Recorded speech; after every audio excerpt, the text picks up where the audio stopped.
last year, unquote, after a contractor used water divining to find underground pipes.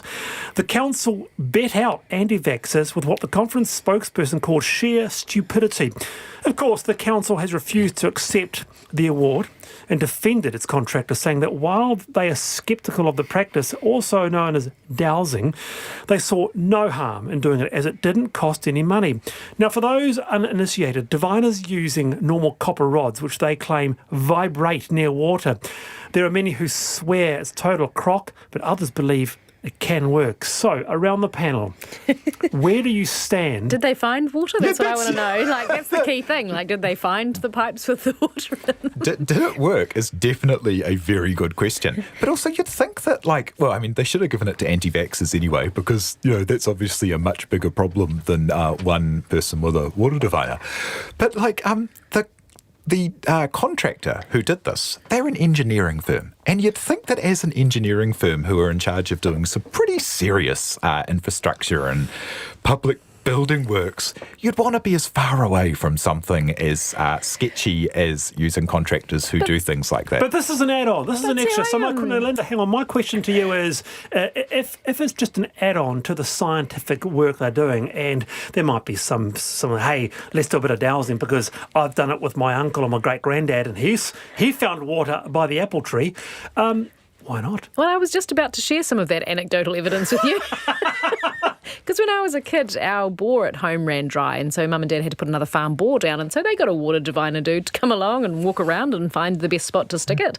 And we put the bore down, and there was water there, but I mean, there may have been water everywhere. Who knows? But if it worked, that's another question entirely. Maybe the best thing to do is, if councils, if you're listening and you're going to use a water diviner, maybe just keep that on the quiet, on the down low. Well, Jay Novella, a member of the popular podcast, The Skeptic's Guide to the Universe, said that it just doesn't work. So this had been proven in a test with a water diviner having to tell which of two metal boxes had water in them, and they did worse than chance. But often, in all fairness to water diviners, I would suspect that they don't often go looking for water in metal boxes. So you're saying that it's a... No, I have absolutely no idea. Unfair competition. Yeah, okay. That's a great silly season story. All right, it's 3 away from 5. Finally to this, Dungeons and Dragons. You'll be happy about this, Simon. It's cool again. So says an article in The Guardian. Backed by these figures from the company behind the game, Wizards of Coast, it estimates there are currently 40 million players worldwide, and new starters are up 25% on the year before. It's thought that the show Stranger Things may be one reason behind the renaissance.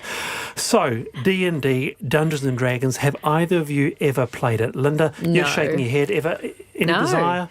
No, I can't even get the family to play Monopoly. I really love the idea of Monopoly, but no one wants to play it. You'd be a huge fan. I haven't played it, but I love the idea of it. It's such a cool thing to do with people. And there's been this total resurgence in games like... Is this online or is it in real life? Paper and pen. And Serious? Yes, absolutely. It's real stuff. And the broader idea, the concept is that nerdy geek culture apparently is back, and it's back in force. I think that's a really mean thing to say about the 40 million people playing Dungeons and Dragons, that they're nerdy geeks. Well, if it is, we'll get the text. It's pretty geeky. Yeah, try the light version of like a strategy game, which is like Settlers of Catan. That's I really can't cool. even play bloody Sudoku. It's like Risk upgraded, and that's had a real big push lately. Okay, D&D fans, get in touch. Linda Hallinan, Simon Pound, thank you very much. I'm Wallace Chapman, back tomorrow.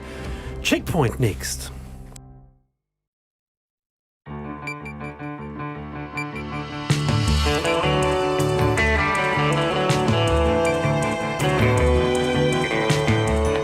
Te whakarongo mai koe ki te reo irirangi o Aotearoa. This is Checkpoint on RNZ National. I'm Lisa Owen. E haere nei, measles continues to take its toll on Samoa. 5 more children have died overnight, bringing the number dead to 53. We're with a family who has buried 3 of their children. And our Foreign Minister Winston Peters joins us live. As we go to air, the police are holding a press conference following an alleged privacy breach that could have exposed hundreds of firearms owners. Artificial intelligence, solar-powered cameras and special ambassadors are deployed in the battle against wayward freedom campers. Some Aucklanders are getting a free bus ride this week due to industrial action, but is that legal? And the Apostrophe Protection Society gives up on proper England. Don't forget, you can catch us live on Facebook. RNZ News at 5. Kia ora, ko Susana Leia tawa tēnei. As we go to air tonight, a police conference is underway in Wellington following a privacy breach which made public the details of more than 30,000 firearms owners who took part in the government's gun buyback scheme. The police today shut down the website for their national firearms buyback scheme over concerns about a potential data breach. The Council of Licensed Firearms Owners has claimed the details of tens of thousands of people taking part in the scheme were made public. But Stuart Nash says it appears only some approved firearms dealers had access to the information. He says the police are now looking into exactly how that happened, but in the meantime, he's sending a warning to anyone who holds the information. First and foremost, it is illegal to distribute that information. And so my advice to anyone who does have that information is to delete it, because if they do distribute it, they will get a knock on their door. The Police Minister, Stuart Nash. The death toll from Samoa's measles epidemic has jumped to 53, with 5 more deaths since yesterday. Nearly 200 new cases were reported overnight. Logan Church reports from Samoa. Most of those who have died from the disease since it broke out in October have been children under the age of 4. Falahi and Lapino lost their 1-year-old son, Sawane, to measles last week. He had not been vaccinated. Speaking to RNZ at his grave, his parents said they hope other parents will get their kids vaccinated as soon as possible. About a third of all Samoans have now been vaccinated as part of a mass immunisation program. The total number of cases reported since October is 3,700. In Samoa, Logan Church. Some Samoans in New Zealand are opting to leave their children behind when they visit home this Christmas. The Samoan Consul General for Aotearoa, Leo Pena Pongi, says it's a scary time. Some have cancelled, especially where children are involved, and some have decided to leave the children behind and only the adults that will be travelling over. For Aotearoa, Leo Pena Pongi. A man found guilty of killing a Mangawhai toddler has been sentenced to 7 years and 3 months in prison. 31-year-old Aaron Archer was accused of murdering his former girlfriend's 2-year-old daughter, Aria Dawn Roberts, in August last year. 3 months ago, a jury in the High Court in Auckland returned a majority manslaughter charge instead. At sentencing today, Justice Fata noted Archer had a violent upbringing and long-standing behavioural issues, but did not seem to fully accept he'd intentionally harmed Aria, who suffered an unsurvivable head injury while in his care. Archer will have to serve a minimum period of half his sentence. A cruise ship company has apologised for the actions of crew members who dressed up in traditional Māori clothing, painted fake moko on their faces and performed a pohiri for tourists at Tauranga Port this morning.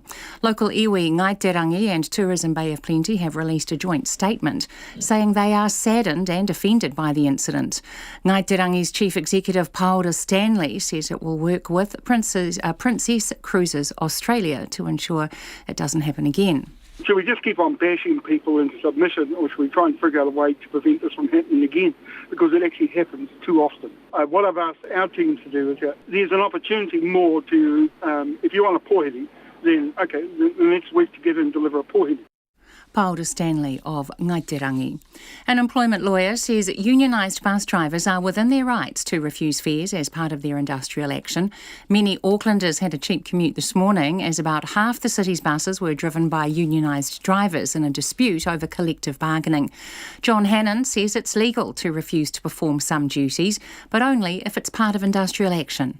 The key to industrial action and to lawful strike action, it's got to be collective and it's got to be for the purposes of industrial bargaining. So if an individual employee decides for whatever reason, I'm not going to collect the fares today, it's just a straight-out breach of their obligation. John Hannon. Buses operated by the NZ Bus Company will be free until early Saturday morning. Spending figures from Paymark show that the day marketed as Black Friday was the second busiest shopping day of the year as people took advantage of the big discounts on offer. Overall spending totalled $253 million. Wasn't enough to surpass the day before Good Friday, but Paymark's Paul Brislin says that for many in retail it was the year's busiest day. The key areas of growth we saw this year were in department stores. Clothing stores are always strong, but furniture outlets, sports equipment, toys and games, of course, shops that specialise in things for kids. They were really promoting Black Friday in a big way. Paul Brislin of Paymark. It's 5 minutes past 5. New Zealand have lost both openers, Jeet Raval and Tom Latham, to be 36 for 2 a short time ago in their second innings, late on day 4 of the second cricket test against England in Hamilton. A double century to England skipper Joe Root guided the tourists to a first innings score of 476 and a lead of 101. Neil Wagner took 5 wickets. Hotspot replays clearly show Raval hit the ball, but bizarrely he did not seek a review of his LBW dismissal. Outgoing All Blacks head coach Steve Hansen has confirmed his next job will be with Japanese club Toyota Verblitz. There was speculation earlier this year he'd be joining the club. The move will reunite him with former All Black captain Kieran Reid, who is also joining the club next season. It's an interesting role. It's not one as head coach. It's more as an advisor, mentor, and requires me to be up there somewhere between 12 to 17 weeks a year. Meanwhile, New Zealand Rugby have announced the venues and dates for the All Blacks domestic tests next year. The first assignment for Hansen's soon-to-be appointed replacement will be against Wales at Eden Park in July. The same venue will host a test with world champion South Africa in August. Wellington gets 2 tests, one against Wales and one against the Wallabies, while Dunedin will host one against Scotland and Hamilton one against Argentina. That's the news. The government prepares to splash the cash. There is a need to rebuild our infrastructure in New Zealand, and we feel now's the right time to do that. As towns and cities queue up. There's no shortage of things to spend on out there. So if you have a look at housing, at transport and at the urban water sector, there's a huge pipeline of need. And Kim Hill fills in. And I'm looking at rainfall right now, so I'm just going to go to my handy-dandy screen. I wish I had a handy-dandy screen. We got a couple of them, haven't we? They're all right. It's not that handy or dandy then, is it? The money, the tech, the people. Morning Report, weekdays from 6, on air and online. Then on 9 to noon, what businesses need to know before the new privacy bill becomes law. And after 10, the complexity of Janis Joplin, 2-time Grammy nominee and award-winning author Holly George Warren on her new biography, Janis, Her Life and Music. Join me, Catherine Ryan, on 9 to noon after Morning Report on RNZ National. Now the short forecast from Met Service to midnight tomorrow. Northland to Taranaki, including Coromandel Peninsula, Bay of Plenty, Taumaranui and Taupo. Cloudy periods with a few showers, a period of rain tomorrow afternoon and evening, possibly heavy and thundery. Whanganui to Wellington, including Taihape, also Gisborne through to Wairarapa. Fine with high cloud and isolated light showers, a period of rain tomorrow afternoon and evening. Northerlies rising to gale in Wellington. Nelson and Marlborough, occasional rain becoming persistent and heavy tonight, then clearing tomorrow afternoon. For Bulla to Fiordland, heavy rain with thunderstorms tomorrow. Canterbury, Otago and Southland, cloudy periods, heavy rain near the Divide and occasional rain elsewhere. Chatham Islands, low cloud and drizzle at times, rain tomorrow night with possible thunderstorms. RNZ National, it's coming up to 8.5 minutes past 5. Thanks, Susanna. This is Checkpoint and I'm Lisa Owen. As we go to air tonight, a police conference is underway in Wellington following a privacy breach which made public the details of firearm owners who took part in the government's gun buyback program. What we can reveal so far tonight is an update was made to the buyback site last week by the German-based vendor SAP. It was not authorised by the New Zealand Police. One firearms dealer accessed the site this morning and notified the police. The police won't confirm how many people have had their privacy breached or what information was available to that dealer. The online notification platform has been temporarily shut down whilst police investigate the breach. We'll have more on this developing story throughout the program, and Deputy Police Commissioner Mike Clement will join us live. But first, let's go to Samoa, where the death toll from measles is now 53, following the deaths of 5 more children overnight. In the past hour, the Prime Minister Jacinda Ardern says 54 New Zealand medical personnel are now on the ground in Samoa, including 12 vaccinators and 8 Samoan-speaking doctors and nurses. And while the Samoan Ministry of Health has gone into overdrive, immunising a third of the country over the last fortnight, the death toll continues to rise, with 19 children still in intensive care and almost 200 reports of infection overnight.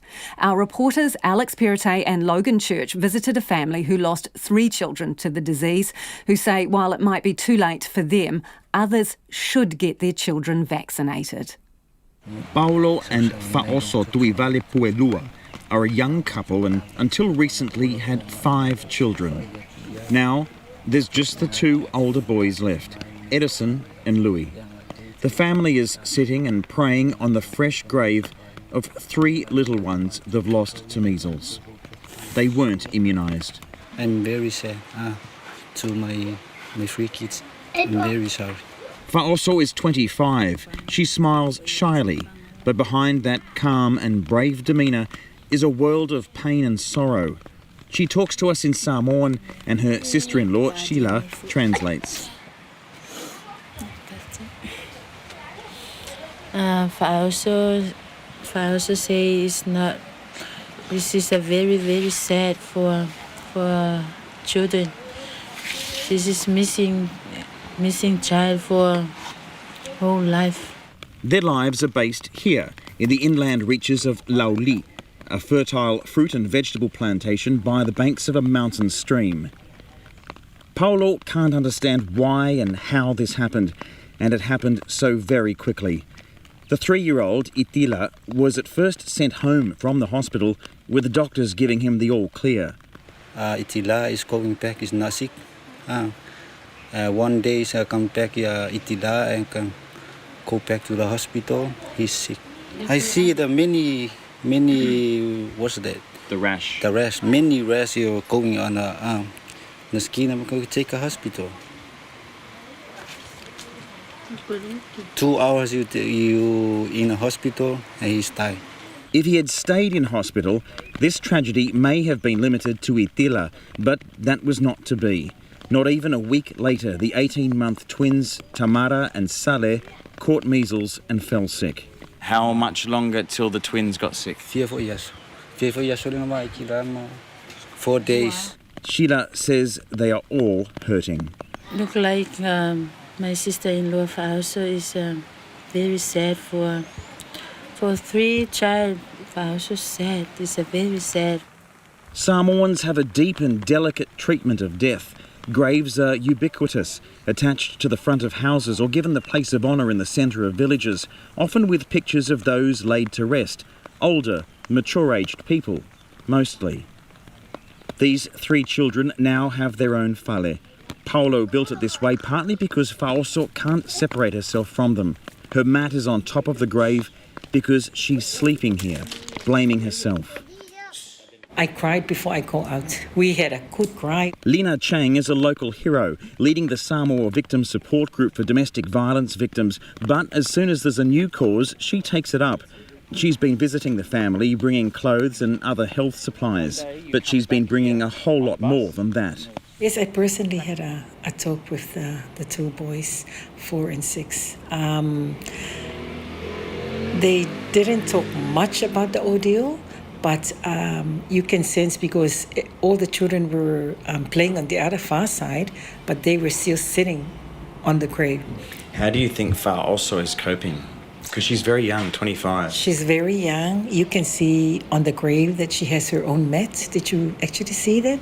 So she's very young. She's not coping well. You can see that she's not coping well. And Paulo? As soon as he saw me, he said, "I want to take a photo with you, Lena." And then I went over and had a photo taken with him. And then I said that I miss my children. They're not supposed to die. Paulo needs to keep tending his gardens each day. The crops don't wait for anyone and don't care that he's mourning. He grows pumpkins, cucumber, tomatoes, pineapples and more. That's 20 tala? Yeah, no, more. 50. 50 tala? Yeah, 50. Yeah, That's yeah. That's a gold nugget. He makes a decent living here, supporting his extended family, but he has to be patient. How much longer would you have to wait for these ones? A few more weeks or months? Yeah, maybe 2 months. 2 more months? Yeah. Today, Paulo's sending some produce with Fa'oso's brother-in-law, Tolovai, to the Whungalei market in Apia.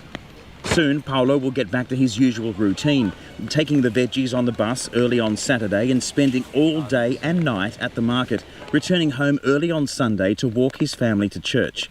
He's growing his veggies and growing his faith, something he and his family that was growing need more than ever. And along with prayers, education. The older boys are now immunised and they want other families to learn.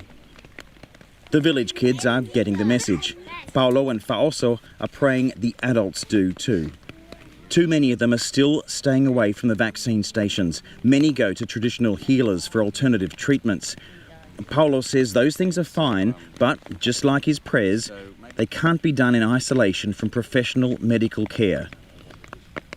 But for Itila, Tamara and Saleh, it's too late. In the midst of tragedy, when nothing else can be done, Fa'oso and Paulo need a reason to smile. So they believe this is not the end. In heaven is a little, small baby. All day I'm praying. You will see them again? Yeah, and see them again. And joining us now in Samoa is Alex Perite. Alex, can you just run us through what the latest numbers are? Yes, Lisa, the latest numbers are 53 people who have died. That number has increased by 5 overnight or in the last 24 hours. There's a lot of other numbers that come out of this and we need to look at them, Lisa, because it'll tell us in a small way perhaps what we can expect later this week as the days go by, because yesterday there were 21 critically ill children. Today there's 19 and there's 5 more dead. We need to look at that group because they are in intensive care and not well at all. The infections have gone up. We've got more than 3,700 people in this country infected. We have 200 new cases, or 198 I think it was, overnight, new infections. And that number is important as well, Lisa, because we saw the graph almost plateauing. We saw 200 new cases one day, 180, 170, and we thought, okay, we've got more cases, but the graph is flattening out slowly. Overnight, 198, it's gone back up. The health authorities are worried. They're vaccinating a third of the country. Remember, this mass vaccination program started on the 20th of November. Count that to today, it's 12 days. 2 weeks for a vaccine to become effective. So those people who were vaccinated right at the beginning will only become immune in 2 days' time. Those who got vaccinated today, in 2 weeks' time. So we need to keep watching those numbers. But look, one thing is for sure, unfortunately, this death toll is going to grow. Have people started to talk about who's responsible for this, whether there is blame to be laid at anyone's feet? Well, blame has already been laid at the feet of at least 2 nurses, and we know the history and we've gone over it, but on Savai'i Island last year, 2 nurses administered the wrong vaccine. They mixed the wrong vaccine together. 2 children from 2 different families died. Those nurses have been jailed for about 5 years, but the Ministry of Health got a slap on the wrist. The Ministry of Health then suspended the vaccination program. As many say here, and I'm talking about village people and other people we've been speaking to who don't want to go on the record, they say they suspended the program for far too long, months. It was already a low immunisation rate in this country. It plummeted, some say to below 20%. A lot of people saw this problem coming, and there'll be many questions asked of the Ministry of Health. Those 2 families on Savai'i are bringing a civil case against the Ministry of Health. They're suing them for millions of tāla. In many ways, perhaps that will be a test case for at least 53 families of lost loved ones who might also want to sue the Ministry of Health. We'll be putting those hard questions to the Ministry and to those in power when we can get in front of them. So after Checkpoint on Friday night, you had gone to visit this traditional healer and you were threatened by him. Now, he was supposed to be shut down for attracting measles patients to a public place and charging them for this Kangen water as an alternative therapy, basically, to vaccinations. Has he actually been shut down? Lisa, Fritz Ale Asso is an interesting character because, as you remember, he ran up to us held our door open, threatened us, almost punched Logan in the face and punched the side of the car instead. We sped away.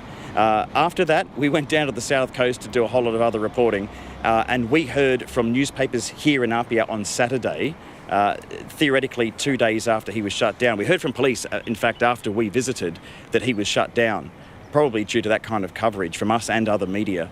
On Saturday, we heard that he was operating again and that he was shut down again on Saturday. We drove past as soon as we got back to town this morning, and it was a ghost town. No one there, no families under the marquee. One man, I don't think it was Fritz, but one man walked out the door and actually waved to us. We weren't going to stop this time. We don't think it was Fritz. What's clear, Lisa, is that Fritz is in big trouble because the Prime Minister has weighed in. He said that he's also actually the Minister for Police, so he wears a few caps here, and he said that this guy needs to be in jail, he needs to be arrested. He's also had harsh words and has even proposed legislation punishing parents who don't vaccinate their children. So the Prime Minister seriously going hard on this as he's trying to immunise the country. And what happens to Fritz and perhaps other traditional healers is yet to be seen. Thanks, Alex. Alex Perrottet joining us there from Samoa. And on the line now is the Deputy Prime Minister and Foreign Minister, Winston Peters. Mr. Peters, 3,700 people infected in Samoa and 53 people dead. These numbers are terrible. Did New Zealand give this outbreak to Samoa, do we think? Look, that is speculation, and the answer is most probably not, but it doesn't help in the circumstances. This is a tragic situation for Samoa and the country. New Zealand deeply feels for them. They're dealing with a highly complex emergency in health, and the number of fatalities continues to rise, but the number of new cases presenting is beginning to drop, so we might be starting to get on top of it. So obviously there are New Zealand nurses and doctors there. When did New Zealand first offer help to Samoa? We offered help weeks ago and waited for the response from the Samoan government. I know that because I sent the communication myself. When did you send it, Mr. Peters? Oh, look, I can't give you the exact date, but I would think it's over 3 weeks ago. And when did you hear back? We didn't hear back until sometime later, but the moment we did, we had virtually had our medical teams ready to go. There are 54 medical professionals from New Zealand there right now, and all up to 148 rotating personnel. And they've also ensured that they've got the level of vaccinations much more than they originally asked for. And in fact, we provided them with 15,000 vaccinations. So this is much more than they would have originally asked for. So given the serious nature of the outbreak, do you think Samoa has acted quickly enough and quickly enough in asking for help? Look, I can't say that. This is something to be analysed later on. Our major concern from day one when we heard about it was to make New Zealand's assistance available, and we did, in terms of both vaccination availability and personnel availability. We've got our teams over there where they're working as hard as they can.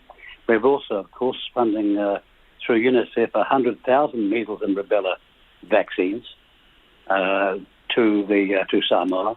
So it's a huge effort that's going in from New Zealand's point of view, and one can be, I think, grateful for New Zealand people and their sense of shared concern about this tragedy. We obviously have had our own measles outbreak, and it was at its peak several months before measles seems to have cropped up in Samoa. Did you talk to any Samoan officials when you knew of the outbreak in New Zealand, given that it was possible it would move to the Pacific Islands? Well, first of all, this is a health matter and not for the Minister of Foreign Affairs. My job is to ensure, in terms of essential overseas aid at a critical time, that the resources are made available. Whoever talked at the time to Samoa would not have been the responsibility of the Minister of Foreign Affairs. I'm not ducking the issue here. I'm just putting the responsibility where it would lie. Are you aware of any conversations from any other ministries at the time of our outbreak, whether we spoke to Samoa about the potential threat to them? I can't with exactitude answer that question, but I have a memory that conversations were going on. But the point is, if someone from Samoa in New Zealand, not vaccinated, goes back to Samoa, then whose responsibility is it? And does it help? No, it doesn't. The fact is now we've got a crisis and we need to deal with it. Okay, in terms of dealing with that crisis, there seems to be not much in the way of information if you're flying out of the country, not even a flyer in the back seat, of the plane when you leave. Do you think that vaccinations for people leaving New Zealand to go to Samoa, that it should be compulsory for them to be vaccinated? Well, before you go that far, first of all, it's too late once they're on the plane, because now you've got potential contamination on the plane itself. But that's what I'm saying. Should it be compulsory to be vaccinated if you're flying from New Zealand to Samoa? Well, rein that back and say, should it be compulsory to be vaccinated in this country, and that is New Zealand? If you're asking my personal opinion, yes, we should be. It should be compulsory. It saves lives massively. And how come in a population much larger than ours in the United States, their rates or incidence of measles are so much less than ours? And we need to have a good hard look at ourselves on that score. Are you talking to your government partners about compulsory vaccination? Well, look, that's for the Minister of Health and others to determine. Of course, this conversation will go on because I think because of both the events in New Zealand and, dare I say it, Samoa, there'll be a far more intelligent, serious focus on this issue than hitherto there has been. Is it possible to say that we've not been as vigilant as we should have been? That's a fact. We haven't been. So let's own up to it. Instead of pointing fingers everywhere else, though, start dealing with the here and now crisis and the improvements towards the future. So you said that was your view, compulsory vaccination. You would support that. So as leader of the New Zealand First, is this a conversation that you're having with your government partners? Well, right now, the conversation we're having is trying to deal with the emergency and providing the resources, in this case, 115,000 vaccines with respect to the Samoan population, and doing our best with the Samoan population and the health system and the government of Samoa to get the help to the people that need it as fast as possible, including going there next week with William Seal, the Minister for Pacific Affairs, to see whether we can do more and see what we're doing now and how far the help that we are giving is stretching in confronting the crisis. Do you think we are doing enough at the moment? This political conversation that you're somehow rather sadly focused on is for another day. Let's deal with people's crisis, the human crisis now, and start pointing the fingers when we get on top of the crisis. So, are we doing enough, New Zealand, to help with this human crisis right now? Yes, we are. And we've offered the support well before the Samoan government responded. We made it very clear from day one, the moment we saw it, that we stood available to provide vaccines and personnel and medical professionals to help out. And we've not let our side down in that respect, and I'm proud of that. So you wouldn't have done anything differently? Well, it's very unwise to say you wouldn't do some things differently, because when this is over, there'll be a post-mortem, so to speak, in terms of analysis of what happened and what may have been handled better. Until we know that, it'll be premature to rush to judgment in some sort of lame duck political defence of oneself. It's not required at the moment. Do you know what conversations were had with Samoa after the death of the two children last year over the misused vaccination there? Did we offer assistance at that time when the vaccination program was suspended? Yes, we did. In June, when that happened, 2 New Zealand nurses visited to review the standards and procedures followed by the individual district hospitals. They made recommendations on strengthening the immunisation program and ensuring best clinical practice. I'm delighted to tell you, in the affirmative, we did act even that far back. Has Samoa turned down any assistance from us? No, we can't say that. And the speed of their request is for them to analyse in the future. But as far as New Zealand and the New Zealand's humanitarian interests are concerned, I think this country has done all it possibly could. Mr. Peters, on a different subject, the New Zealand First Foundation, you've repeatedly said that it's done everything according to the law. If the Electoral Commission or any other authority finds to the contrary, will you commit to shutting down that foundation?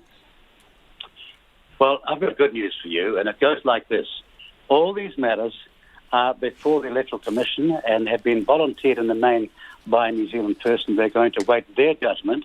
And when we do, we'll find out, as I believe we will, that the law has been observed, that all the requirements of disclosure have happened, and then you'll have the delightful chance to fly a white flag and apologise to the country and, dare I say it, to New Zealand First.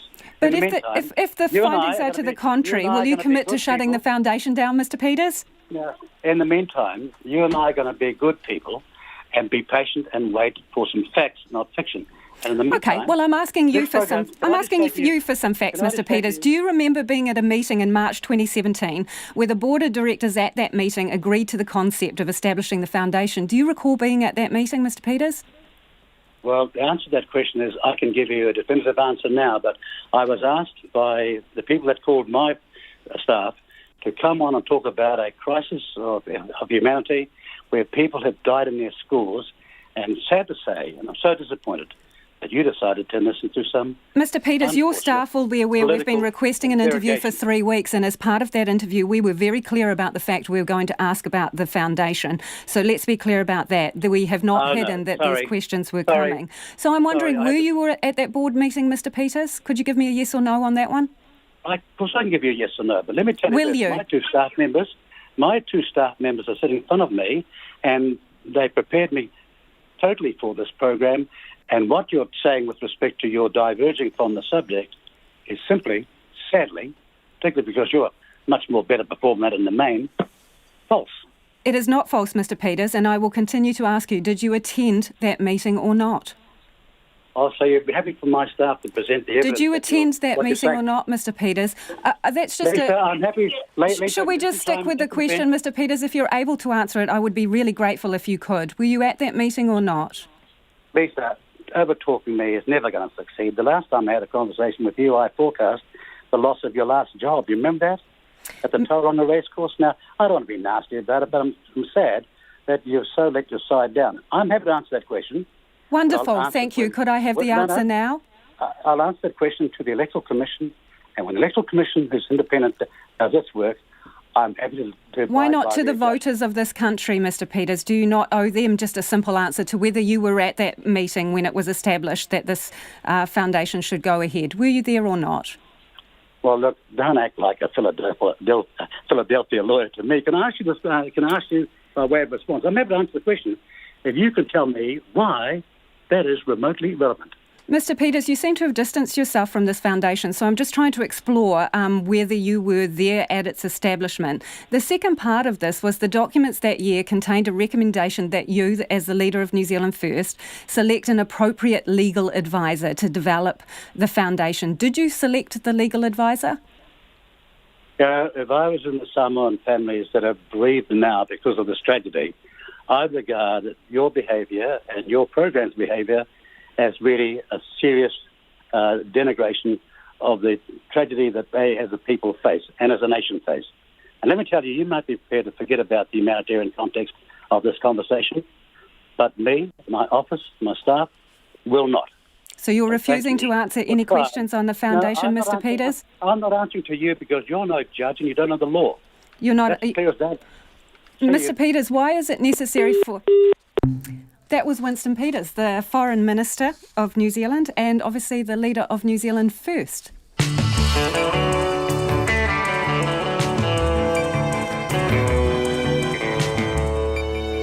And coming up on Checkpoint on RNZ National, more on the gun buyback privacy breach. The government rolls out new tricks to curb freedom camping this summer, and some Aucklanders get a free bus ride thanks to strike action. But is it even legal?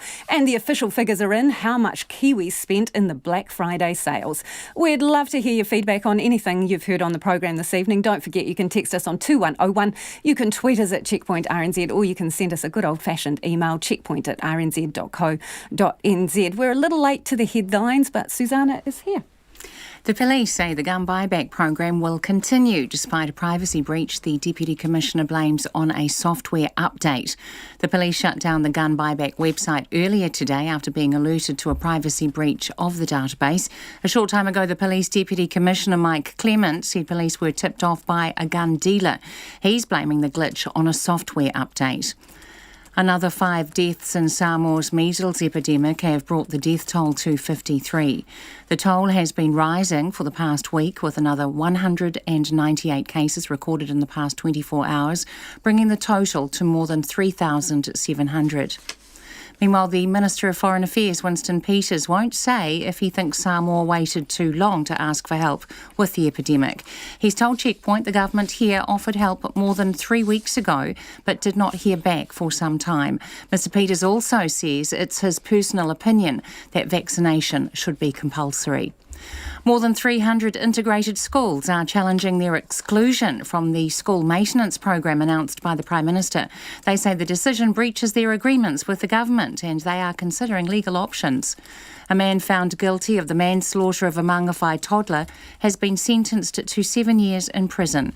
Aaron Archer had been on trial in the High Court at Auckland earlier this year, accused of murdering his former girlfriend's 2-year-old daughter, Aria Dawn Roberts. Princess Cruises Australia have apologised after crew members dressed up in traditional Māori clothing and performed a pōhiri for tourists on the Tauranga port this morning. Local iwi Ngai Te Rangi and Tourism Bay of Plenty have since said they are saddened and offended by the incident and hope to work with the company to ensure it doesn't happen again.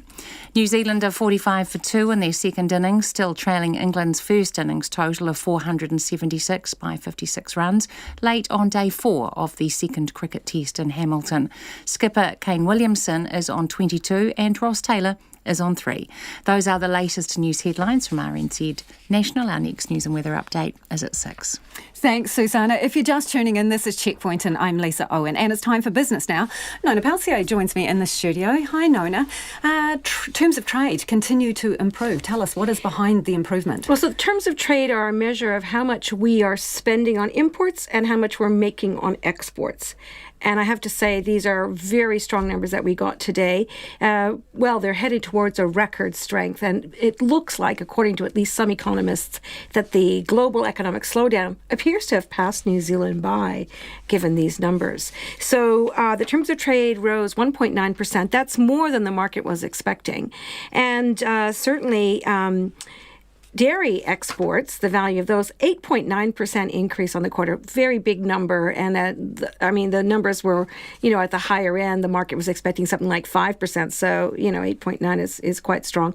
And this is quite an important piece of information because when you think about it, people were expecting New Zealanders will have spent more on imports because of the value of our kiwi. And that didn't eventuate. In fact, total overall imports were flat. There was no increase at all. So, interesting. Yeah, pretty interesting. Okay, so other interesting numbers you've been bringing to us on a daily basis are quite huge numbers on the stock market. So what's going on? I know you'd love that one. Yeah. Okay, so over the last month, that's November, the NZX Top 50 Index rose almost 5% over the month.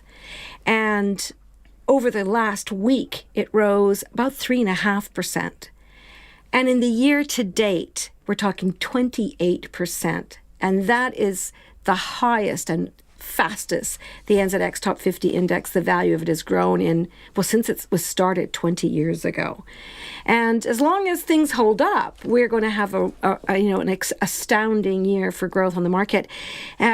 Now, it's interesting because global markets had a bit of a dip at the end of last week, but they've picked up a little bit with hope that the United States and China will, in fact, do a deal. But more importantly, China's manufacturing numbers are extraordinarily strong, much more than the market was expecting. So overall, there's a lot of unexpected growth in real numbers. And this is important because sentiment is still somewhat lagging behind. We almost don't talk about it much because it is quite gloomy.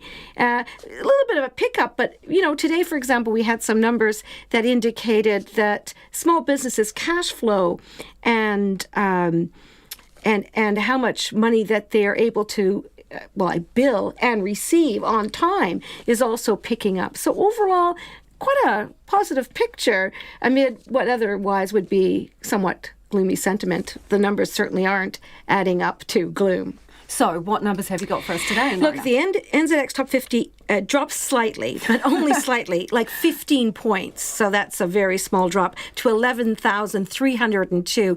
One could say there could have been some profit taking in that. Also, the dollar is trading up higher, 64.5 US cents, 95.1 Australian, and 49.9 British pence, which is a little bit better than last week. Thanks, Nona Peltier, with all our numbers today. Well, the government's plan to give all state schools up to $400,000 each for extra property maintenance could end up in court. Integrated schools have been excluded from the deal, and they say that breaks their agreement with the state. The schools are fully funded by the government, but their property is owned by a third party, such as the Catholic Church, and they want their share of the $400 million handout. Here's our education correspondent, John Gerritsen. Andrew Posniak is the principal of St Bernard's, a small Catholic primary school in the Wellington suburb of Brooklyn. So do you want to come out here? Yeah, here's a great example. We could do some money for the grounds because there's potholes around the school. Not that I'm saying that the school is falling down, it's at really good standard, but there are areas where we need extra resources. The school is tidy and well maintained, but like pretty much any school in the country, some of the property needs a little work. Andrew Posniak says he wasn't happy to find out that the government has blocked schools like his from its scheme. I was very surprised because we get a certain amount of money from the government for maintenance, but it's never enough. And I was surprised that the state schools the state integrated schools didn't get it.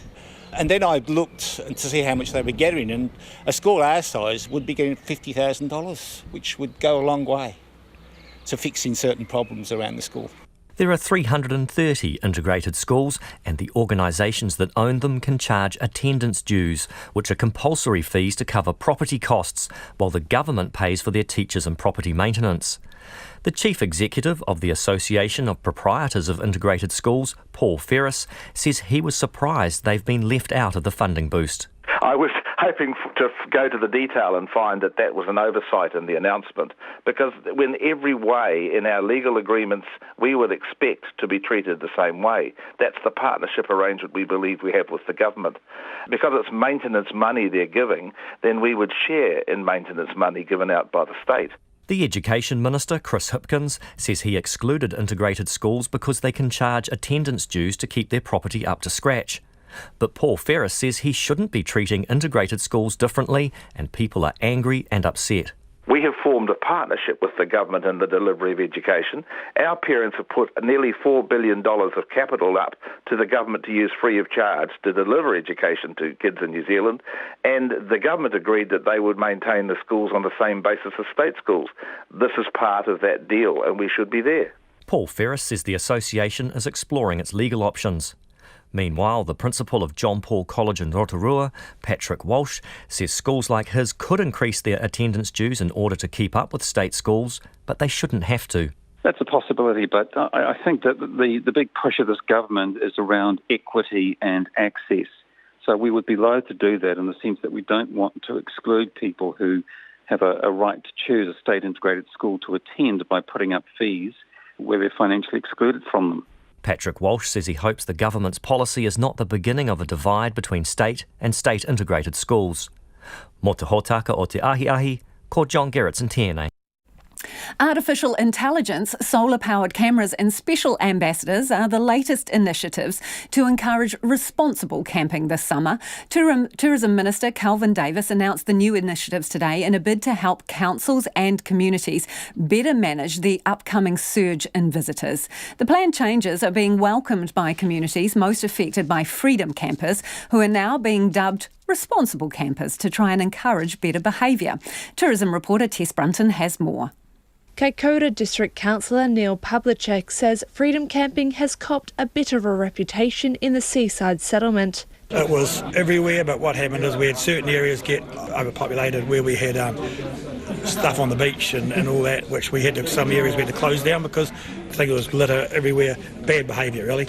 The Kaikoura District will be the canary in the coal mine for a new pilot showing campers where they can and can't stay, using zone maps on the Campermate app. Mr Pavlicek hopes the program will make a difference to the communities where campers stay. I just think they haven't been educated, they just don't know. You come to a country and you don't know the rules, you know. It's like when you go on holiday, you turn up, but there's never been any apps or any rules stated, even signage.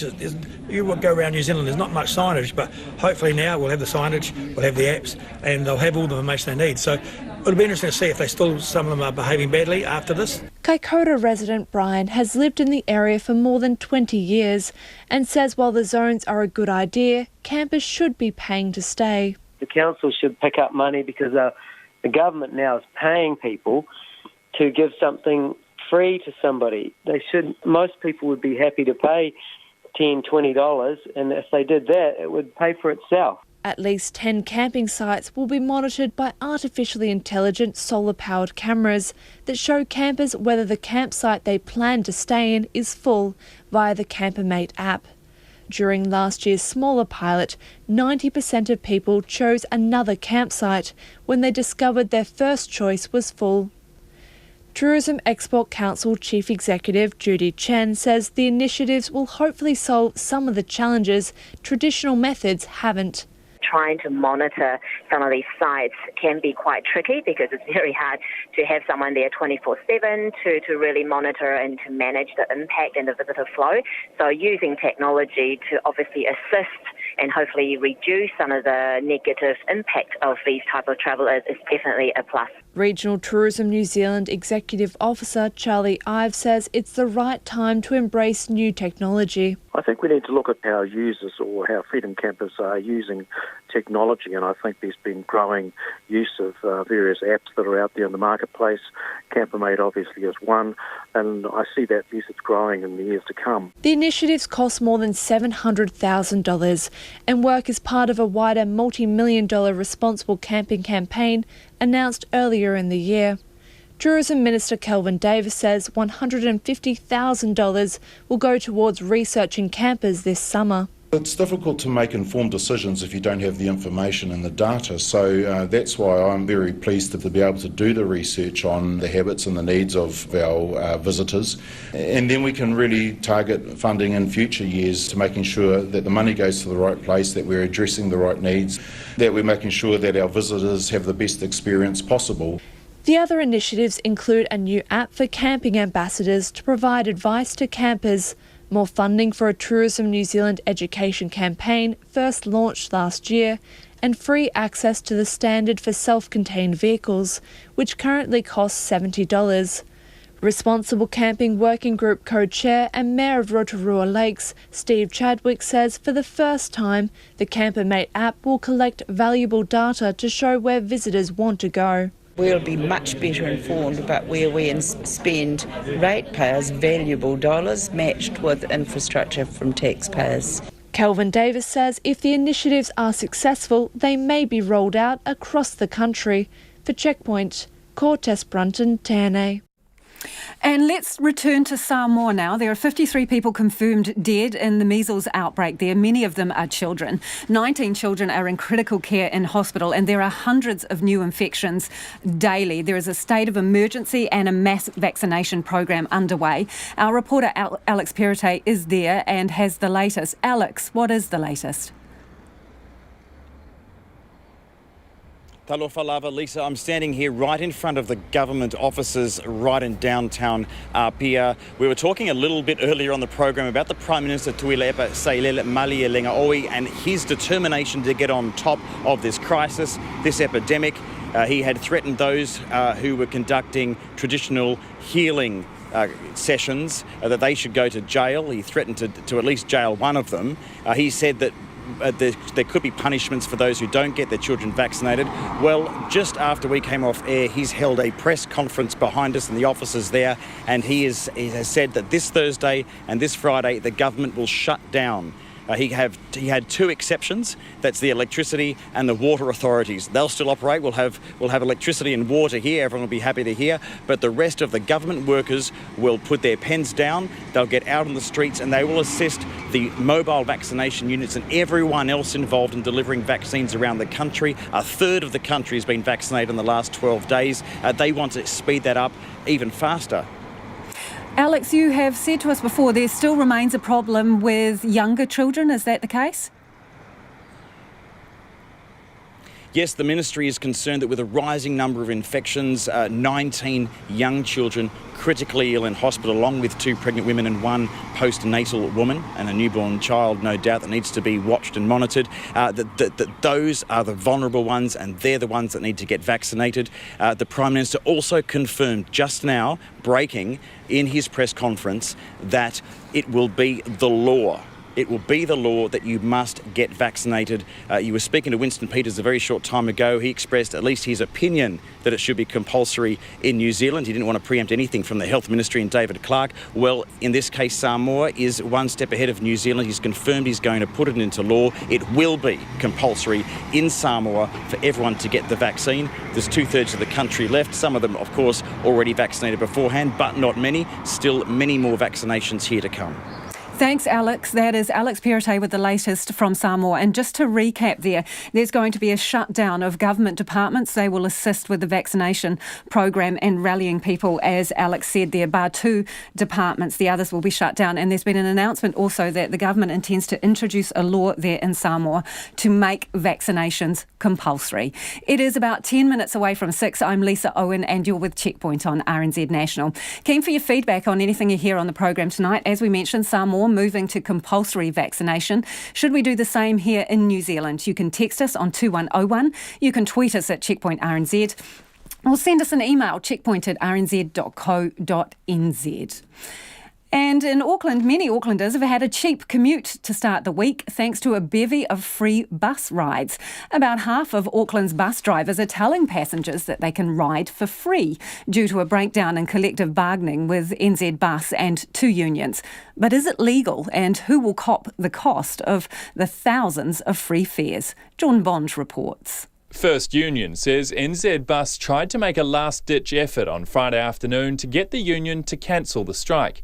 But they didn't bite, and it went ahead as planned this morning. It seems that all drivers are participating in it. We're already getting a lot of good feedback from the public saying that they've been getting free fares. The drivers are pretty excited about getting something happening, so really it's just a case of getting the right people in the room to resolve the issues the drivers have. On all buses operated by the NZ Bus Company, about half of the city's fleet, the hop card machines were disabled and drivers told passengers there was no fare today. But is it legal for striking drivers to give a service away for nothing? Employment lawyer John Hannon says it is legal in this case. They're within their rights to refuse to perform some duties, but only if it's part of industrial action. The key to industrial action and to lawful strike action, it's got to be collective and it's got to be for the purposes of industrial bargaining. So if an individual employee decides for whatever reason, I'm not going to collect the fares today, it's just a straight-out breach of their obligation. But what are the limits of this? Are unionised members of a chain store able to refuse payment, for example, for jewellery or TVs? Mr Hannon says the difference is more practical than legal, and no employer losing high-value goods would accept business carrying on as usual. So you'd get a closure of the store, or you'd get a suspension of the employees from their duties, you'd get a closure of the till, you'd get management stepping in, that kind of thing. Now, with a dispersed workplace like the buses, much more difficult for the employer to take practical steps to stop it. But even though a bus trip's only a few dollars, across the city the loss would be substantial. The power of industrial action of this nature is precisely that it costs the employer a bunch of money and is designed to put it under pressure in that way. Auckland Transport says the bus company is liable for lost revenue. The two parties will work through a contractual process for the missing fares. NZ Bus did not respond to a request for comment. And if you're feeling guilty about riding for free, Mr Hannon says no one can stop you getting the fare to the company in another way. The free fares are scheduled to run until Saturday morning. I Tamaki Makoto, mo te hōtaka o te ahi nei, ko Jordan Bond, tēnei. Staff at the New Zealand headquarters of oil and gas company OMV were forced to work from home today after environmentalists blockaded its New Plymouth offices. The Austrian firm says it had safety concerns for its 300 staff and contractors, so had little choice but to close for the day. Our Taranaki Whanganui reporter Robin Martin has been at the protest. Join the revolution, stop About 60 environmentalists carrying protest banners and chanting slogans barricaded the entrances to the OMV building on Devon Street from about 7 o'clock this morning. Braving persistent rain, they blocked car parks and huddled in doorways, watched over by a small contingent of police and security guards while they waited for OMV staff to arrive for work. But they never materialised. Greenpeace spokesperson Niamh O'Flynn says their intention is to stop OMV operating. We've got activists out here blockading and shutting down Austrian oil company OMV's headquarters because we're in a climate emergency and we cannot afford to be drilling any more deep sea oil. We're targeting OMV because they're one of just 100 companies who are responsible for over 70% of the world's carbon emissions. And we know, the scientists have told us over and over again, that we cannot have any more deep sea oil. Ms O'Flynn says the protesters, which came from a range of different groups, plan to picket the OMV building over the next 3 days. 13-year-old Mount Maunganui homeschooler Ellie Johnston put the books aside to be there. I'm here to tell OMV that they have no place in Aotearoa anymore. They're the last major oil company here. Thank you. Yep. So I came with a friend last minute on the night before. It's like, I really want to come. So we made it happen, came here.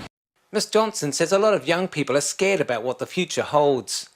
Hunkered down in OMV's main entrance, Eleanor Bez was representing Climate Justice Taranaki. She thought about what the end of the oil and gas sector would mean for local jobs. I understand that it is their livelihood, but the current climate crisis we are facing is bigger than employment. We are facing a literal climate crisis. We need to move beyond talk of economics and stuff. I do advocate for a just transition for those people because obviously they still need income, but what we're dealing with is bigger than economics. Ms Arbez doesn't buy the argument that gas is needed to transition to a low emissions economy. I think that's ridiculous, to be honest. I think we're wasting so much time and energy and money putting it into these dying industries when there is so much innovation going on. There is so much potential for green energy here in New Zealand. If we just get our A into G, then I think it's entirely possible. A passerby who didn't want to give his name grilled the environmentalists about how they got to the protests. None of them walked here. Probably none of them have a real job. I don't know, but maybe they'd know better than I do, but none of them is admitting it. We're not allowed points of view. Dunedin protester Jack Brazil says that's a tired argument. We've had a lot of criticism about using petrol and diesel cars, but it's like you have to use the system to change the system. You know, participating in the system as it is doesn't disqualify you from trying to change it. You know, the person who invented the light bulb did so using the candle. The managing director of OMV New Zealand, Gabriel Selisic, says it respects the right to protest, but that it should be done lawfully and in a way that doesn't put protesters or others at risk. Mr Selisic says it decided to shut the building as a safety precaution and monitor the situation. OMV is about to begin a drilling program off the coast of Taranaki before moving to the Great South Basin off Otago. Mr Selisic says OMV is contractually obligated to the Crown to complete that work and is convinced gas is crucial to transition to a low-emissions economy. I ngā mutu mo te hōtaka o te ahi ponei, ko Robin Martinaho. Well, in late-breaking punctuation news this evening, after 18 years defending the correct use of English, the UK's Apostrophe Protection Society is admitting defeat. Its founder and chairman, John Richards, says he feels sadness mixed with anger as he closes the organisation to which he's devoted much of his retirement. He's been talking to the BBC's Duncan Kennedy. They linger above our letters, they wander around the endings of our words. But apostrophes, it seems, are an endangered species.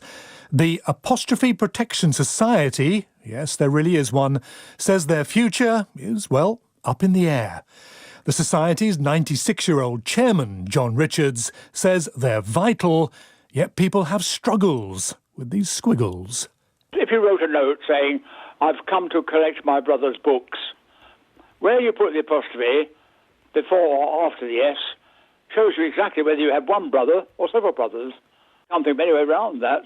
Mr Richards has agonised over apostrophes for nearly 2 decades, but now says thanks to the likes of texting and Twitter, people have simply stopped using them. I think it's a mixture of ignorance and laziness. They're too ignorant to know where it goes, they're too lazy to learn. So they just don't bother. The barbarians have won.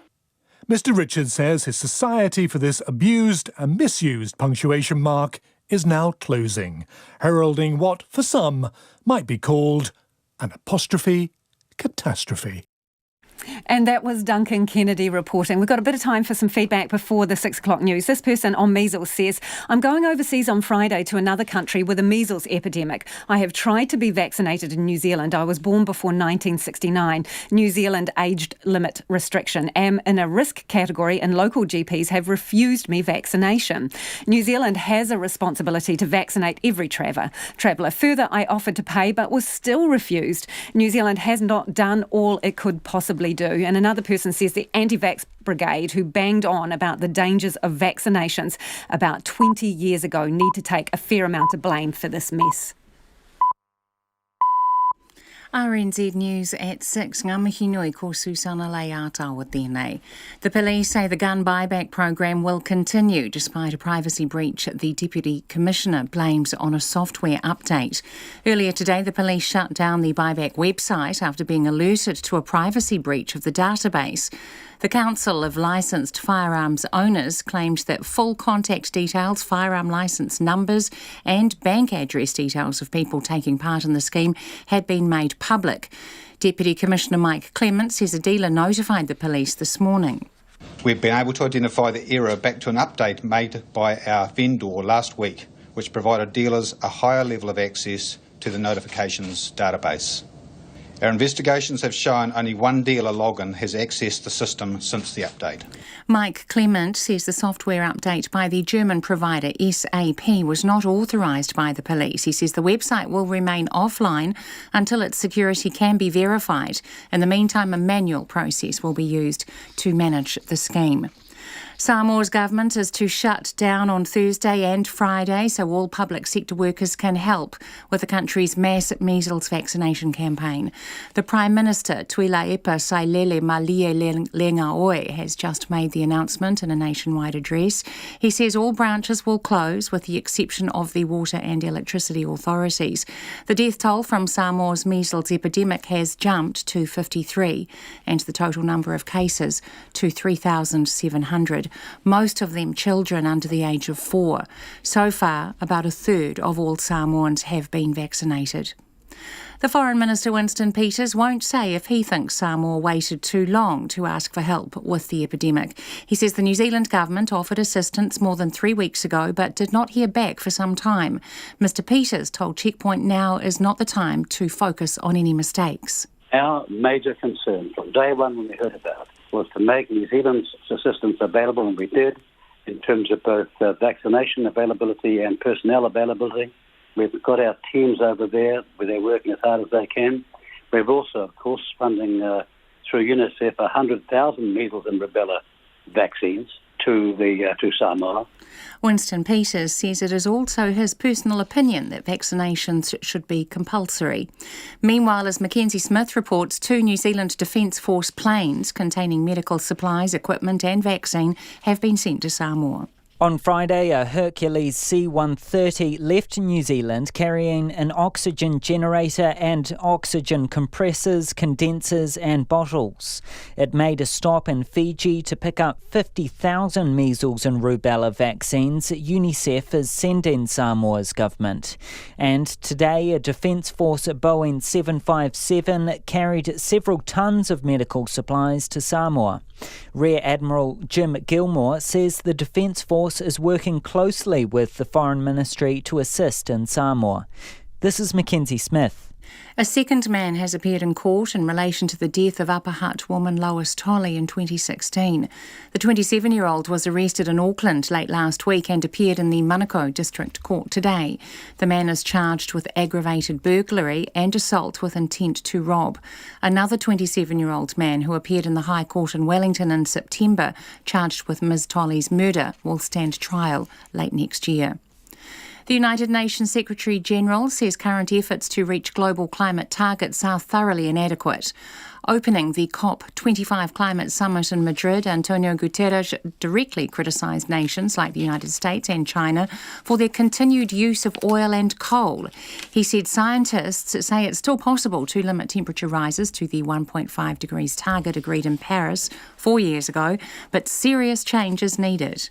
We simply have to stop digging and drilling and take advantage of the vast possibilities offered by renewable energy and nature-based solutions. Antonio Guterres says humanity must stop its war against nature and science can help to do that. The daughter of Sir Peter Blake says her father would have supported protesters barricading the OMV headquarters in New Plymouth today. The Austrian oil and gas company asked staff not to come to work this morning after environmentalists blocked its building entrances. Sarah Jane Moore says her father campaigned for the environment by showing how beautiful it was. But it's 20 years on since he was doing his work, so it's time we really, I feel, we make some big changes and make some stands. We have to say this isn't right. Sarah Jane Moore says OMV should be putting its expertise into sustainable, clean energy sources. The company is about to begin a drilling program off the coast of Taranaki before moving to the Great South Basin off Otago. The government is spending nearly $10 million on sealing the last remaining shingled section of the Forgotten World Highway between Stratford and Taumaranui. The Regional Economic Development Minister, Shane Jones, says sealing the 12-kilometre section through the Tangarako Gorge will bring up to $45 million into the region. He says the road is not an easy drive and many rental car companies do not allow drivers to use unsealed roads.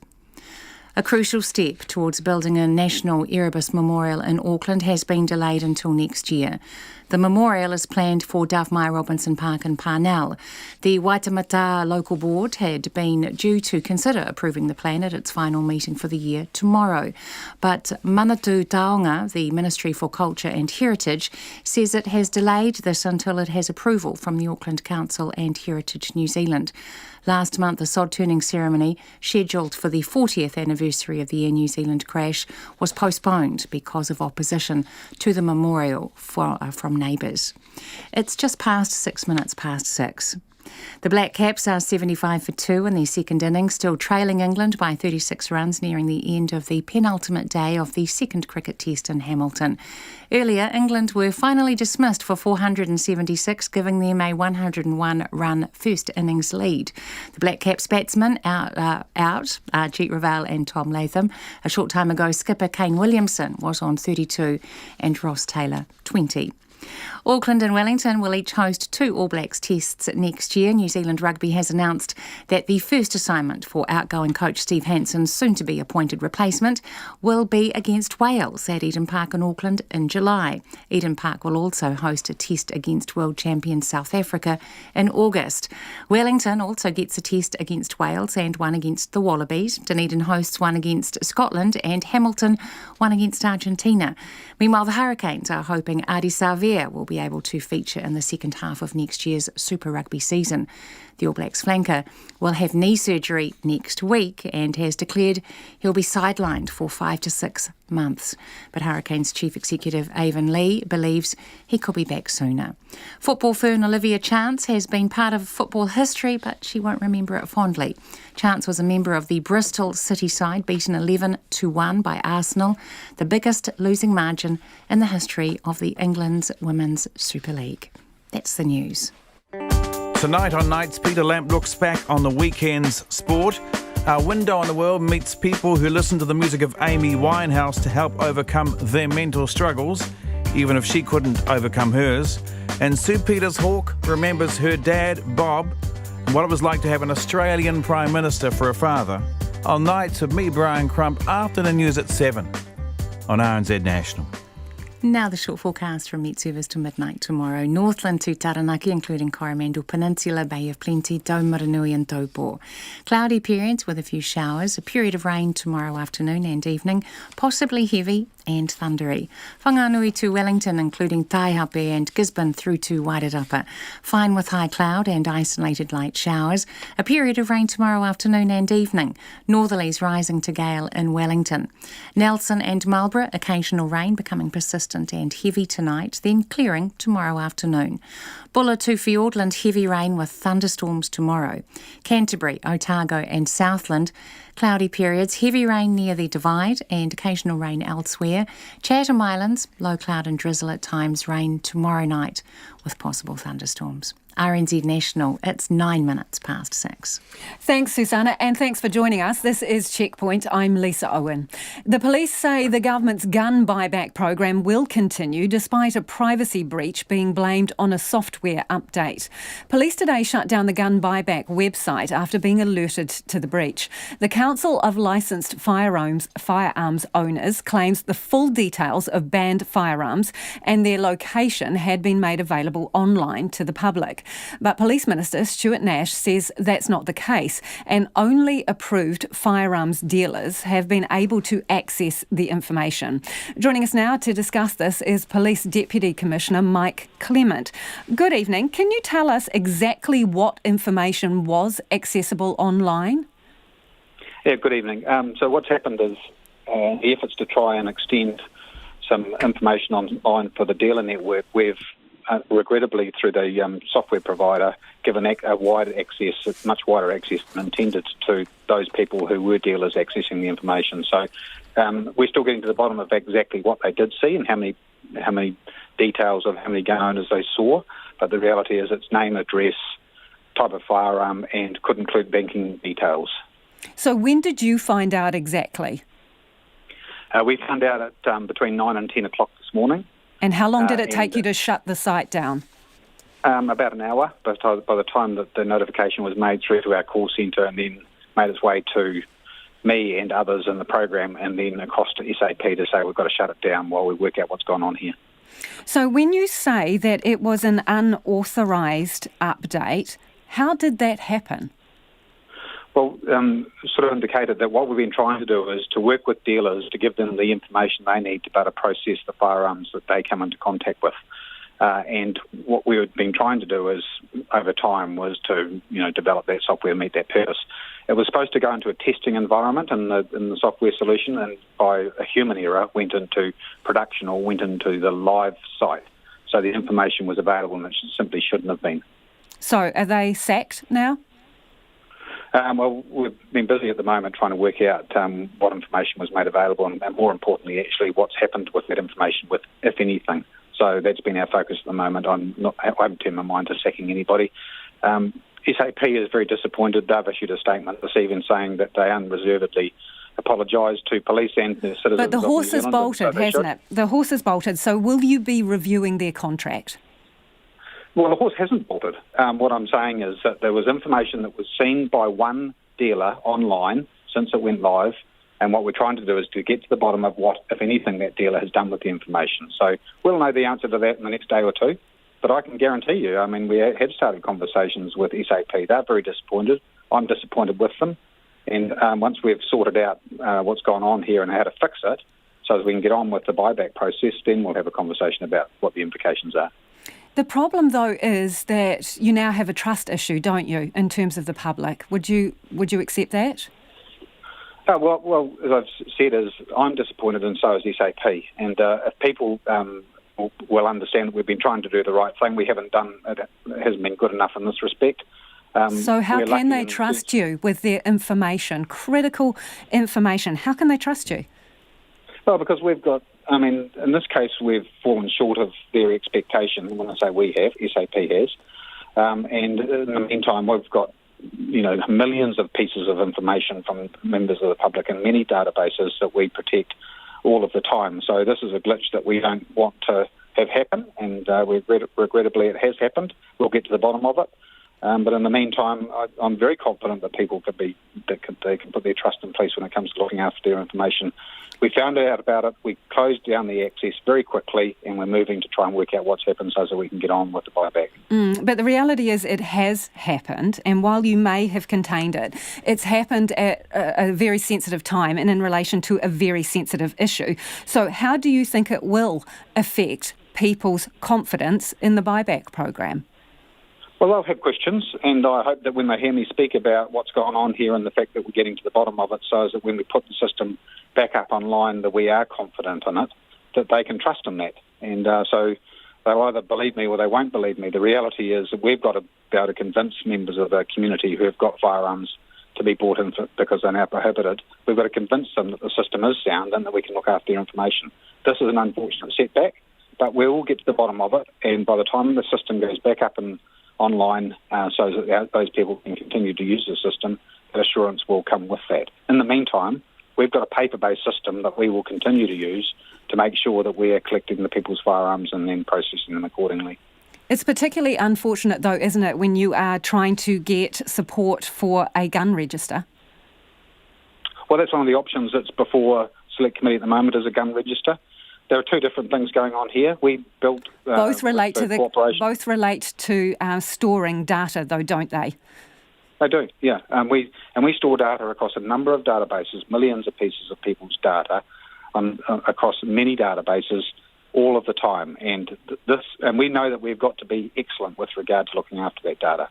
In this case, there's been an access that was not up to standard in terms of the assurance that we provide to people when we collect that data and hold that data. So we are working hard to get to the bottom of it. I'm very mindful of the fact that people want to hear the degree, if any breach that there might have been. At the moment, the information I have from the software provider is one dealer accessed the information, and I'm confident that that dealer did the right thing with that information and contacted us as soon as they became aware that they shouldn't have. Okay, so that worked in that sense. Sorry, that is the information you have at the moment. You say you're exploring how widespread it was to make 100% sure. When will you know for sure?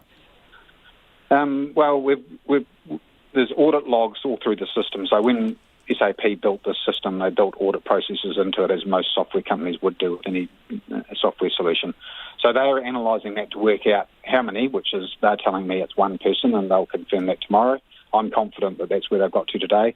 And then throughout the remainder of this evening, because they're a global company and they're working on it overnight, hopefully by tomorrow I will know exactly how much information was accessed and, more importantly, what, if anything, was done with that access. And you will share that information publicly? Well, I'll share the information that I can share publicly. The reality is we've been speaking to the person who contacted us doing the right thing this morning with the information that they thought that they shouldn't be able to access the information. We've been speaking to that person today. So after that interview, we'll get a sense of whether or not anything was done with the information that should give rise to any further concern. What guarantees can you give to people that this is not going to happen again? Well, the guarantee I can give to people is we've got an acute awareness of how important it is to look after their information, and we constantly challenge ourselves to do that. We've had another audit undertaken today as a consequence of this issue, and we'll continue to do that.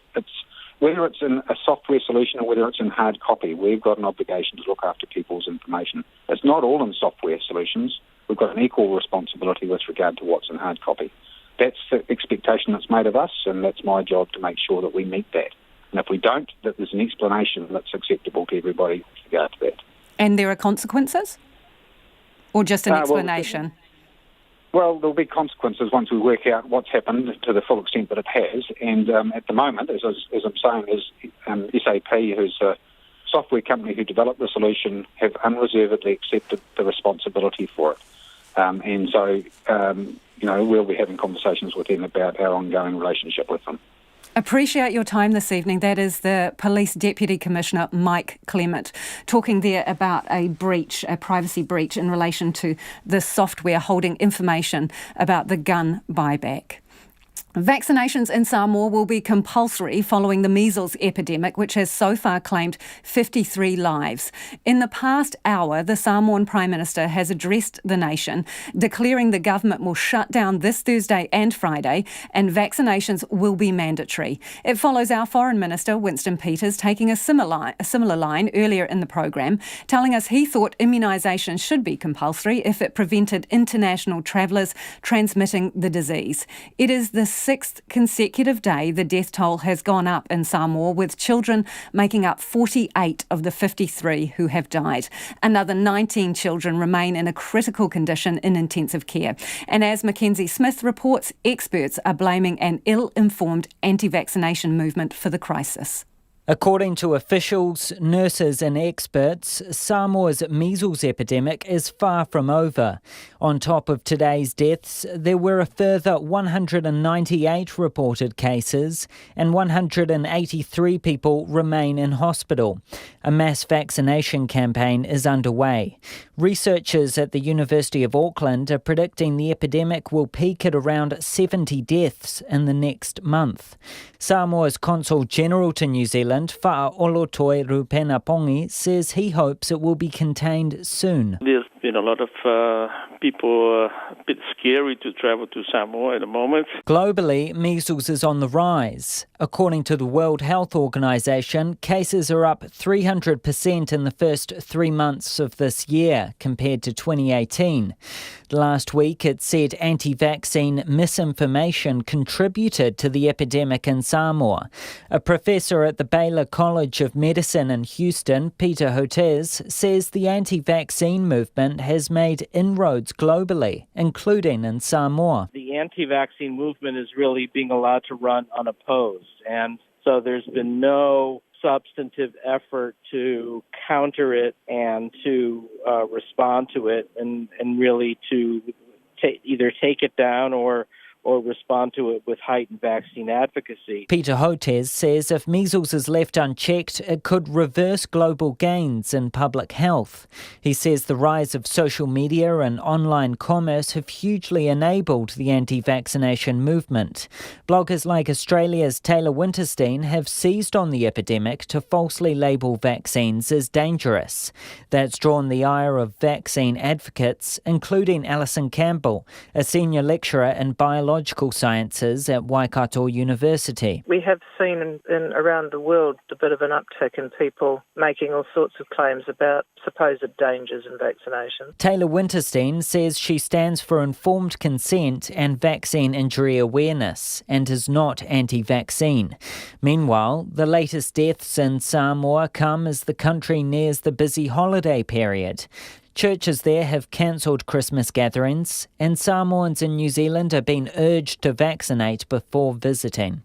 The chair of the Auckland-based Pacific Leadership Forum, Te Leai Edwin Puni, says many have cancelled their flights to Samoa over Christmas. Some have cancelled, especially where children are involved, and some have decided to leave the children behind and only the adults that will be travelling over. Te Leai Edwin Puni says plenty of Samoan families in Auckland still plan to travel across for Christmas. Consul General Fa'aolotoi Rupenapongi says some are leaving their children in New Zealand over safety fears. For Checkpoint, this is Mackenzie Smith. And it's almost 22 minutes past 6. You're with Checkpoint on RNZ National. A cruise ship company has apologised to Bay of Plenty iwi and members of the public after their non-Māori staff donned fake moko and performed a pōwhiri for tourists. Photos of the incident were posted online this morning and show Princess Cruises staff wearing tribal skirts and posing for photographs on the Tauranga port. Te Aniwa Hurihanganui reports. Images of the topless Princess Cruises staff wearing grass skirts and fake moko have sparked outrage on social media. They are performing what appears to be a pōwhiri or traditional Māori welcome to tourists visiting Tauranga. Ngai Te Rangi Chief Executive Paura Stanley says it's not the first time a company has exploited Māori culture and he's deeply offended. A couple of years ago there were some people standing outside with drawn on faces having pictures taken. They weren't Māori. What happens is that our culture gets turned into a pantomime and that's despicable. Princess Cruises Australia has since issued a statement saying after being made aware of the situation, the ship's management team took action to withdraw the crew members from the area to prevent any further possibility of cultural insensitivity. The company says no offence was ever intended and apologises unreservedly for what has happened. Paura Stanley says he's open to working with cruise companies to ensure porphyry are performed properly. So we just keep on bashing people into submission, or should we try and figure out a way to prevent this from happening again? Because it actually happens too often. What I've asked our teams to do is there's an opportunity more to, if you want a pohiri, then, okay, the next week to get in and deliver a pohiri. Let's have a conversation first, because otherwise if people just want a pantomime, they come to the wrong place. Mori Rapana is an intellectual property expert and says he was shocked to see images of the porphyry online. Yeah, when I saw them, I was shocked, to say the very least, disturbed, I guess, and I just thought, well, this isn't right. Once again, it's just, well, it's offensive. When asked why incidents of cultural misappropriation persist, he says it all comes down to ignorance. All of those behaviours just perpetuate ignorance and just lack of intelligence, I guess. There's plenty of normalisation of the pohiri processes and the cultural processes and practices of the Māori in Aotearoa, but many people just tend to be blind to it. He says tourism companies must engage with the local mana whenua if they wish to do a porphyry. Tourism Bay of Plenty Chief Executive Kristen Dunn agrees and will be taking the issue further. It's something that we'll be raising with both the Cruise New Zealand Association and also Tourism New Zealand to say, hey, look, if this is happening here, is it happening in other ports around the country, and how do we best, as a group, make sure that this doesn't happen anywhere else. Kristen Dunn will be advocating for all cruise ships to have an on-the-ground, in-region contact point. Mo te hōtaka o te ahiahi, ko te aniwa, hurihanga nui, aho. The figures are in, and Black Friday was the second busiest shopping day of the year so far. In the United States, the Friday after Thanksgiving is traditionally a massive day of discounts and sales. And more Kiwi retailers are getting in on the bandwagon too. But could it overtake the traditional pre-Christmas and Boxing Day spend-up as the biggest days in the retail calendar? Our reporter Sarah Robson has the details. It was hard to miss the relentless TV ads and emails promoting Black Friday discounts on everything from clothing and electronics to flights and sporting gear. And they didn't go unnoticed. Paymark spokesperson Paul Brislin says spending on Black Friday hit $253 million, making it the second busiest day of the year, just behind the day before Good Friday. The key areas of growth we saw this year were in department stores.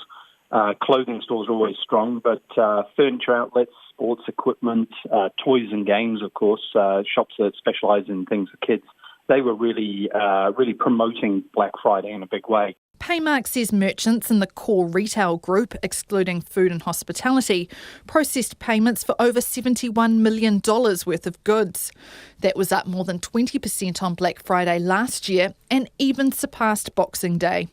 Despite the big figures, Paul Brislin says Black Friday is a fairly recent phenomenon on New Zealand shores. Last year was probably the first year we saw it show up in any meaningful way, and I think that was due mostly to the retailers finally all becoming very excited about it and kind of offering across the board reductions all aimed at the same weekend. But how does Black Friday compare to the typically blockbuster Boxing Day sales?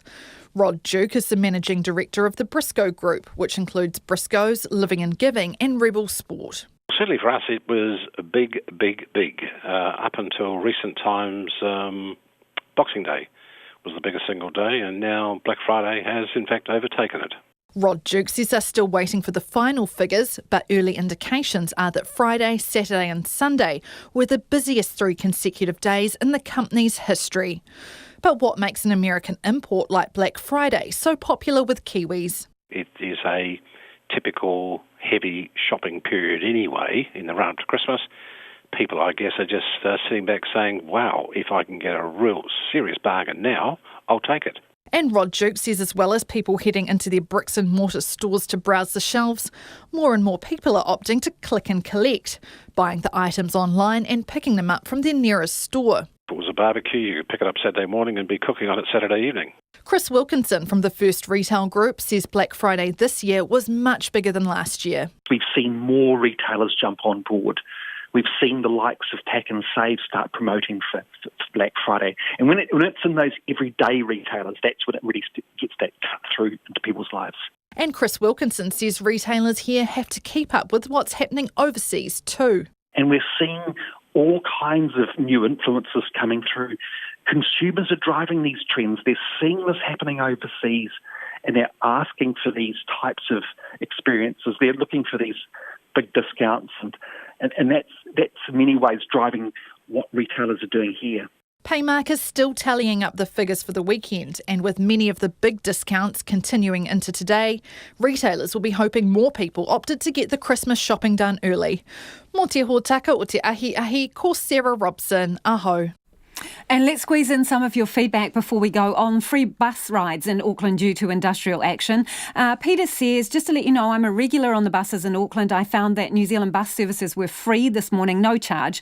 However, this afternoon, the Auckland Transport bus inspectors were out in force and many New Zealand bus drivers were charging full fare rather than see passengers ordered off the bus for non-payment. So I'll be interested to see what happens next, says Peter. On the glitch, so-called glitch in the database around the gun buyback scheme. This person says to dismiss this as a glitch is unacceptable. Genuine harm to innocence will result from this. What is the plan to mitigate? And someone else says people have done the right thing by registering for the buyback scheme and their families are now at genuine risk. On the subject of freedom campers, Mike's got in touch to say he's driven from Sydney to Melbourne via the coastal route recently. Freedom camping is not allowed and says all beaches are beautiful with litter-free and feces-free, unlike New Zealand where we stupidly tolerate cheapskate bludgers who soil our most beautiful places. Thanks for getting in touch, Mike. You can check out all our stories from today online, including our video stories. Back tomorrow. RNZ News headlines at 6:30. Samoa's government is to shut down later this week on Thursday and Friday so all public sector workers can help with the country's mass measles vaccination campaign. The police say the gun buyback program will continue despite a privacy breach the Deputy Commissioner blames on a software update. A second man has appeared in court in relation to the death of Upper Hutt woman Lois Tolley in 2016. And a cruise ship company has apologised after crew members dressed up in traditional Māori clothing, painted fake moko on their faces and performed a pōwhiri for tourists at Tauranga port this morning. Those are the headlines. Our next news will be at 7 o'clock. Take the pulse of the day's news every weeknight at 10. They're all recommended through probation. Hair and makeup and fashion, it's a little bit intimidating. Live with local, national and international stories and some music with your news. Old people shuffling in their comfortable shoes to go watch Andre Rayu play his waltzes. And this caught the